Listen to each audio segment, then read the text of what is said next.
మీర్పేటలో army మాజీ ఉద్యోగి గురుమూర్తి తన భార్యను అత్యంత క్రూరంగా చంపిన ఘటన మరవక ముందే మరో దారుణం చోటు చేసుకుంది.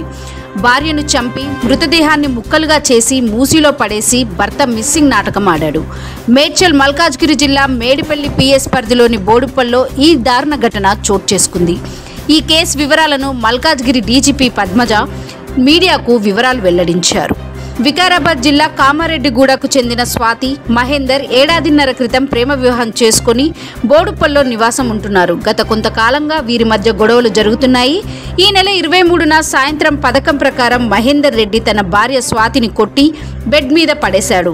ఆపై ఆమె అపస్మారక స్థితిలోకి వెళ్లిన తర్వాత యాక్సా బ్లేడ్తో తల, మొండెం, కాళ్ళు, చేతులు వేరు చేశాడు. రాత్రి సమయంలో బయట పెట్రోలింగ్ ఉండడంతో ఎవరికి అనుమానం రాకుండా చిన్న చిన్న కవర్లలో ముక్కలు తీసుకెళ్లి మూసీ నదిలో పడేశాడు. తల ఒకసారి, కాళ్ళు ఒకసారి, చేతులు ఒకసారి, ఇలా 3 సార్లు మూసీ వద్దకు వెళ్లి విసిరేశాడు. శవాన్ని మాయం చేసేందుకు అన్ని విధాలా ప్రయత్నించాడు. ఇదంతా కప్పిపుచ్చేందుకు మరదలు చంద్రకళకు ఫోన్ చేసి స్వాతి కనిపించడం లేదని అన్నాడు. వీళ్ళిద్దరూ ఎప్పుడు గొడవ పడుతూనే ఉంటారనే అనుమానంతో అసలు ఏం జరిగిందో చూడాలని చంద్రకళ ఈ విషయాన్ని దిల్సుఖ్ నగర్ లో ఉంటున్న తన మేనమామ గోవర్ధన్ కి చెప్పింది.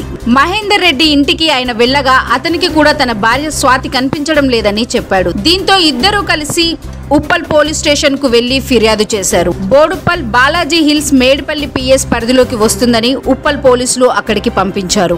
ఫిర్యాదు తీసుకునే క్రమంలో మేడిపల్లి పోలీసులు మహేందర్ రెడ్డిని పలుమార్లు ప్రశ్నించడంతో భార్య స్వాతిని చంపింది తానేనని నేరం అంగీకరించాడు. వెంటనే పోలీసులు కేసు నమోదు చేసి దర్యాప్తు చేస్తున్నారు.